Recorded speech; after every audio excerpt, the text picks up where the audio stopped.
Hi, I'm Ash King, a registered psychologist and cyber psychology researcher. A lot of my research focuses on how people interact with technology. Today, we'll be exploring some ways in which technology can impact our mental health, which can have real-life consequences. In The Girl from Plainville, now streaming only on Stan, we see this play out. Starring Elle Fanning, it's inspired by a real-life couple's story, where it's believed that through their text messages, Michelle played an apparent role in her boyfriend Conrad's death. Texting can be filled with ways we can misarticulate what we're trying to say, or have it misinterpreted on the other end. We then find ourselves desperately anguishing over subtext. That's the stuff behind the words, like, what does that full stop mean? Or, they didn't put a smiling emoji in.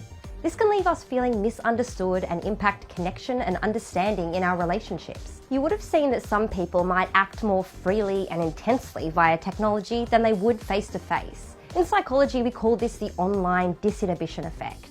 Sometimes this lack of inhibition isn't that bad. Feeling less inhibited online can help us share parts of our identity that allows us to better understand and develop ourselves. However, the nastiest side to this effect is when people become more rude, critical, hateful, or threatening to others in an online environment. While tech is great at helping us stay connected, and social media can certainly facilitate communication and a sense of community, there are also many people who can find themselves more and more cut off and isolated from others because of the way they engage with technology. If we're using tech as a constant distraction from problems that we're facing in our offline lives, we don't get to build the skills and resilience required to deal with those issues head on.